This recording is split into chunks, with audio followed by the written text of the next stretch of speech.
மதுரை மாநகர் திலகர் திடல் போக்குவரத்து காவல்துறை சார்பில் விபத்தில்லா பயணம் குறித்து விழிப்புணர்வு ஏற்படுத்திய போக்குவரத்து காவல் ஆய்வாளர்.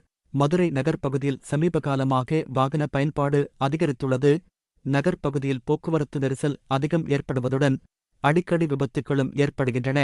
இதனை கட்டுப்படுத்தும் நோக்கத்துடன் மதுரை மாநகர் திலகர் திடல் போக்குவரத்து காவல் நிலையத்துக்குட்பட்ட ரயில்வே சந்திப்பு பேருந்து நிறுத்தம் பகுதியில் திலகர் திடல் போக்குவரத்து காவல் ஆய்வாளர் தங்கமணி பொதுமக்களுக்கு சாலையை கடப்பது குறித்தும் பேருந்தில் பாதுகாப்பாக பயணம் செய்வது குறித்தும் துண்டு பிரசுரங்கள் வழங்கி விழிப்புணர்வு ஏற்படுத்தினார். போக்குவரத்து காவல் ஆய்வாளரின் இந்த முயற்சி பொதுமக்களிடையே நல்ல வரவேற்பை பெற்றுள்ளது. நீங்க எல்லாருமே பேருந்துல பயணம் செய்யறீங்க. ரோட கிராஸ் பண்ணும்போது ரெண்டு பக்கம் பார்த்து நம்ம கிராஸ் பண்ணணும். உங்களுக்கு ஒவ்வொரு நொடியும் முக்கியம் தான். அதுக்காக கொஞ்ச நேரம் அவசரப்பட்டு நம்ம முன்னாடி போய் சாலையை கிடக்கிறோம் அப்படின்ற பட்சத்துல நேரங்கள் ஒரு பஸ் போனா இன்னொரு பஸ் நம்மளுக்கு வரும்.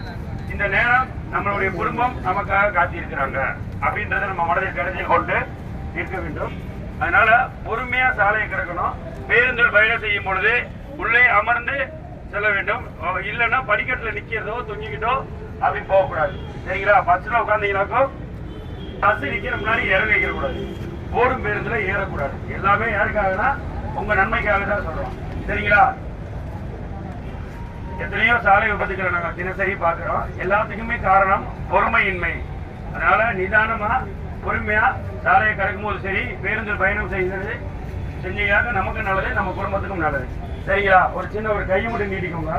ஒரு 2 மினிட்ஸ் ஒரு முக்கியப்படி நான் சாலையை கடக்கும் பொழுது பொறுமையாக கவனமாக இருபுறமும் பார்த்து சாலையை கடப்பேன்.